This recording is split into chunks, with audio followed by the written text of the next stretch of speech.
Greetings everyone, please don't forget to hit that like button, now let's get to it. Mandrax trafficker Vicky Goswami has wildly different titles in different countries. In Dubai, he is a former prison inmate. In the US, he is a state witness. In India, he is a wanted suspect. And in South Africa, he's probably a source of anxiety to many.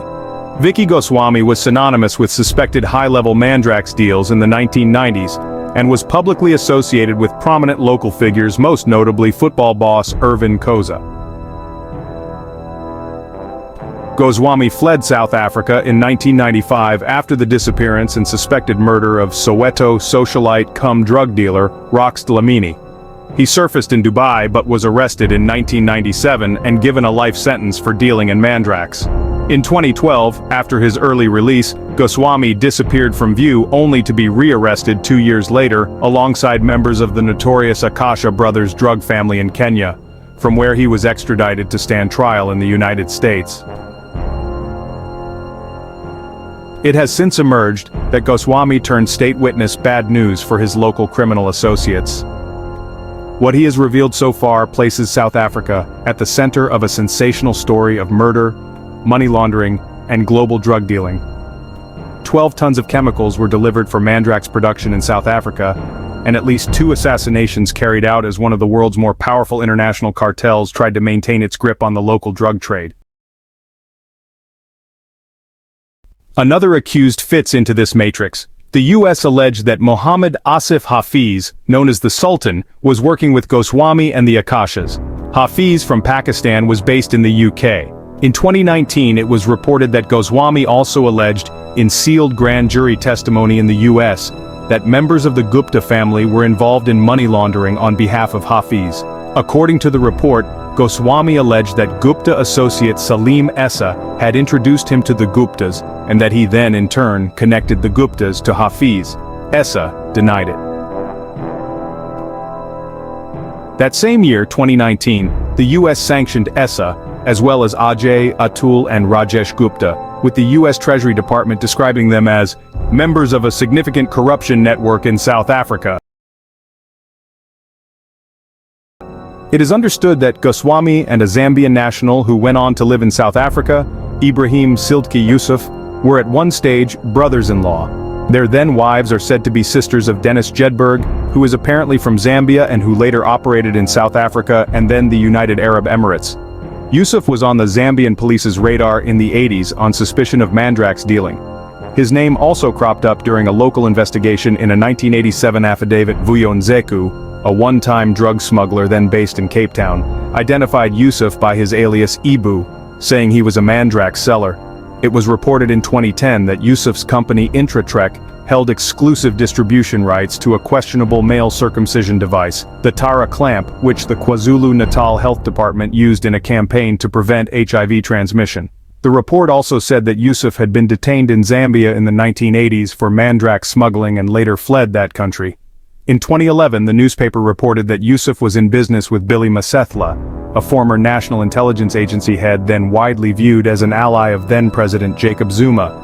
Yusuf's son Tariq was photographed hobnobbing with Zuma at a glitzy evening function linked to a charitable foundation with ties to Zuma. Tariq also directed a company with one of Zuma's sons, Mxolisi Zuma. Meanwhile, during previous US court proceedings focused on Goswami and the drug case, another global crime kingpin also from India and with links to South Africa was referenced, Dawood Ibrahim. And again, political claims circle this arena. Ibrahim, who heads a sprawling international crime syndicate known as D Company, was under investigation in the early 1990s for Mandrax trafficking across Africa, this country included. D Company, involved in crimes ranging from trafficking and terrorist attacks to extortion, has a presence in South Africa. There were suspicions in 2003 that Ibrahim had been present at a cricket match in Gauteng, along with Jackie Salebi, who was once South Africa's National Police Commissioner and was later convicted of having a corrupt relationship with a drug dealer. Also in 2003, the US had labeled Ibrahim a specially designated global terrorist. Last year it was reported that Gold Mafia, a 4-part series by Al Jazeera's investigative unit, placed Ibrahim in this country while Zuma was still head of state and in related circles. It was alleged that a South African, Mohammed Khan, also known as Mo Dollars, was a money launderer who knew Zuma so well that the former president had been to his home. It was also alleged that Khan managed companies and laundered money for Gupta family members, and that he was implicated in the Sasfin bank scandal, which now involves the taxman claiming 4.8 billion rand damages relating to dirty tobacco money. Khan's brother Dawood asserted in Gold Mafia that he started working with him in 2011, and around that time there was a meeting at a Santon hotel. He claimed that Ibrahim was among those present. Khan, in the documentary, said the allegations against him were false, and he had never met Zuma, the Guptas, or Ibrahim. In the international drug case playing out in the US, when Goswami was testifying there in 2019, he was asked about Ibrahim and whether he had agreed to assassinate Ibrahim for India's intelligence agency. Goswami was not made to answer. Ibrahim is still listed as a wanted terrorist. Goswami testified that he and his associates also imported ephedrine, a component of crystal methamphetamine, which was allegedly produced in an Avon Life Sciences factory in Solapur, India. But the factory was raided in 2016, and according to the US court papers, it subsequently shut down.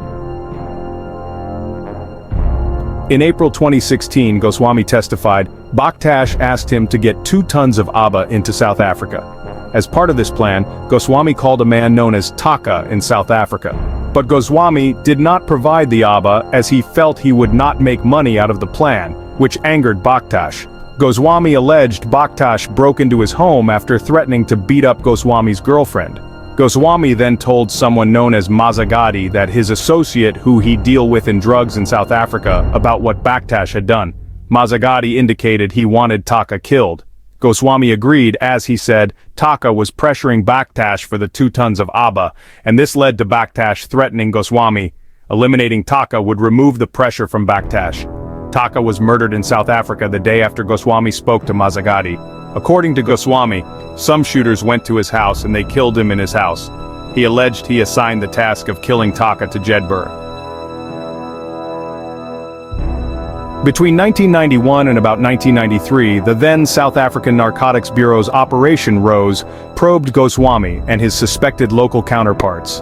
Those flagged included Khoza, Abiy Panky Kabela, who in the early 70s played for Orlando Pirates and who at one stage was a bodyguard for Winnie Madikizela Mandela, as well as Kabela's friend, suspected large-scale drug peddler Keith Sekukuni Motapanyane. While Goswami left South Africa in the mid-90s, the Mandrax scene in this country started heating up and a string of crimes were carried out. The first still remains unsolved, and Goswami may have shed some light on it while detained in the US. Soweto weight dealer Robert Rocks Dlamini, an associate of both Goswami and Khoza, disappeared on April 6, 1995, while reportedly on his way to see Khoza. According to a source, Dlamini had apparently been headed to Khoza after he and some associates had gone to Mumbai to collect a massive stash of Mandrax, but once they were told instead to collect it from persons in South Africa.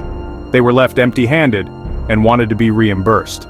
Khoza, according to a Sunday Times article, denied involvement in the Dlamini incident. The ex-investigator said that around the time Dlamini went missing, Goswami left South Africa. A policing source said that roughly the time Rocks disappeared, the South African Narcotics Bureau opened a file on a businessman based in Camps Bay, Becky Zulu Tshabalala, who had made massive cash deposits at a bank in Cape Town city center. The source said that the deposits were then transferred to an account which investigators linked to a businessman in Johannesburg, suspected of working with Goswami. Investigations revealed that Tshabalala played a role in supplying massive consignments of Mandrax, some from Zambia, largely to now-deceased gang boss Colin Stanfield, the cousin of 28 gang boss Ralph Stanfield, who would ensure it was distributed and sold in Cape Town. Tshabalala was discovered murdered in the boot of his car at Cape Town International Airport in June 19, 1996. He had been shot in the head. Tshabalala's wife's alleged lover was eventually convicted of his killing, but suspicion still exists among those who monitored Tshabalala's drug operations as to who truly orchestrated the murder. Panky Kabela, another figure who had been under investigation with Goswami, also ended up dead. He and a friend, Lucas Masipa, were shot execution-style in July 2001 at his home in Montana near Bishop Lavis, a Cape Town suburb that is also a stronghold of the 28 gang. Court papers covering the convictions of Cabela's 3 killers do not detail why he was murdered. One policing source revealed that Cabela was assassinated because he knew too much about prominent figures involved in high-level Mandrax peddling. A second police source said it was suspected Cabela was feeding information to intelligence operatives and was killed to prevent him from divulging more. In March 2002, barely 8 months after Cabela was killed, his associate and friend, Keith Motapanyane, who was also under investigation for mass Mandrax dealing, was murdered by gunmen who stormed a wedding celebration in Orlando West, Soweto. It was reported that soccer star Dr. Khumalo was one of 2 guests who were wounded in the brazen attack. One of the police sources revealed that Motapanyane's killing had been expected because he, given his proximity to Cabela, also knew too much. Based on what investigations uncovered in the 1990s, according to this source, Motapanyane had sometimes acted as a sophisticated decoy weight mule. He was a high-profile individual, and therefore more likely to attract attention, so he would often take flights between Cape Town and Johannesburg with 2 others who would act as scouts to ensure weight consignments on a plane, kept in the cargo hold, ended up where intended.